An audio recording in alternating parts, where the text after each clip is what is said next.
En 2021, en écho à la crise sanitaire, j'ai choisi de dédier l'exposition estivale au goût de l'art pour célébrer le goût de la vie, le goût de la bonne chère, le goût de la fête. Au Château du Rivaux, nous avons toujours voulu montrer que les artistes d'aujourd'hui poursuivent les travaux des créateurs d'antan, rendent ainsi le monument vivant, tout en faisant dialoguer les œuvres du passé avec les œuvres d'aujourd'hui.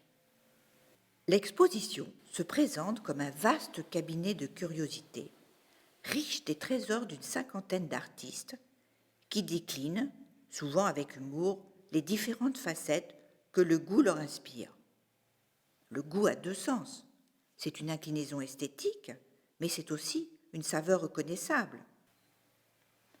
Les salles du château se présentent comme une suite de 7 chapitres qui illustrent l'intérêt des artistes contemporains pour le goût et le comestible et renouent avec l'esprit de curiosité des Beauvau, constructeurs du Rivaux au XVe siècle. Pour vous donner un avant-goût de l'exposition, sans vous gâcher la surprise de la découverte, voici mes 3 pièces coup de cœur. Laurent Pernaut ajoute encore à l'émerveillement que ses compositions suscitent avec son étourdissant hommage à redouter. La peinture s'est métamorphosée en sculpture, le bouquet s'est réinventé en 3 dimensions. Des gouttelettes de givre-gouttes comme figées par le gel du temps qui passe. Le portrait grinçant de John Isaac, In Advance of the Institution, campe un personnage dont la tête est une énorme pomme de terre en cire, si lourde qu'elle menace de tomber. L'artiste, tel Arcimboldo, qui fusionnait l'être humain au comestible, dénonce de manière sarcastique la crise environnementale et l'obsession pour une alimentation saine.